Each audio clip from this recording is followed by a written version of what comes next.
Welcome back. Now that you've watched the Nailing the Execution video, you should have a really solid foundation for how to think about tackling metrics, debugging, and trade-off questions. Now, if the goal of the Nailing the Execution video was to make you feel comfortable with how to tackle the interview, the goal of this video is to make you feel confident. And we'll do so by covering the main difficulties that I see people having when tackling the execution interview. Today, we'll cover pro tips across metrics, debugging, and trade-offs.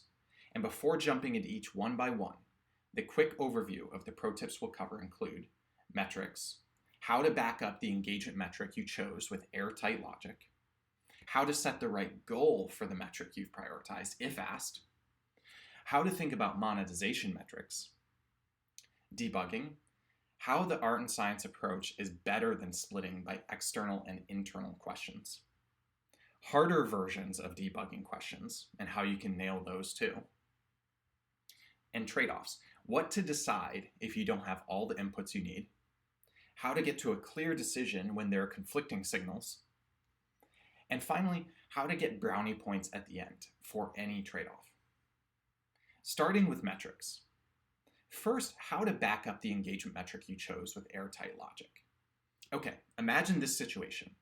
You propose an engagement metric to prioritize, and immediately after, the interviewer asks, but why that metric instead of other engagement metrics? You explain further why you think this metric is important, but they still don't feel convinced. How do you convince them fully? There are two ways to back up an engagement metric. First, we'll start with what most people do. You can relate the metric to the mission of the product and talk about why this type of engagement is positively fulfilling the mission of what your product is meant to do. But to take it a step further, you can add in the second method, discussing how it relates to retention. Now remember, the reason engagement is the most important metric for any product is because it shows that the product is providing value and is therefore a leading indicator of retention. So here, simply discuss how, if you had the data in front of you, you would confirm that this metric was in fact a leading indicator of retention. The engagement metric that moves retention the most is the engagement metric that you would want to go with. And if your metric has an absolute threshold that you're measuring, you can talk about how you would set the threshold at the point at which you see an inflection point in that relationship between engagement and retention. Let's use an example to illustrate this. Let's imagine that you're asked to pick the North Star metric for Facebook stories. You go through the prioritization exercise and you decide to prioritize consumer engagement.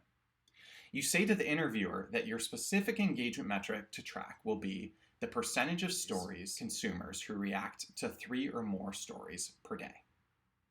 The interviewer then says, okay, but why 3 or more stories per day? Why not 1, 5, 15? To this, I would respond in the following way. First, I would reiterate why reactions to begin with. The mission of Facebook stories that we talked about was to bring people together over daily moments. And reactions are an explicit engagement between creators and consumers. And they're lightweight enough that we can expect most consumers to take this action.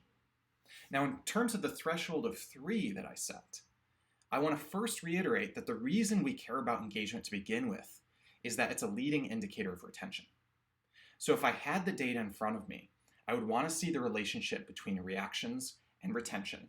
And while I'm assuming it's at 3 for the sake of this interview, I would set the threshold at the inflection point of the curve, since this is the bar that we would want to get people to clear so that they're more likely to retain.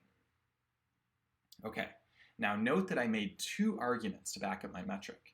1, it aligns with the product mission, and 2, that it should be a leading indicator of retention, which is ultimately why we care about engagement to begin with. And while I showed you how you can do this for Facebook stories, you could have done the same for any product. For instance, if you were discussing goaling on time spent for a product, expect the interviewer to ask you what level of time spent would make a consumer engaged from your point of view. All right, let's move on to the next pro tip. How to set the right goal for the metric you've prioritized if asked.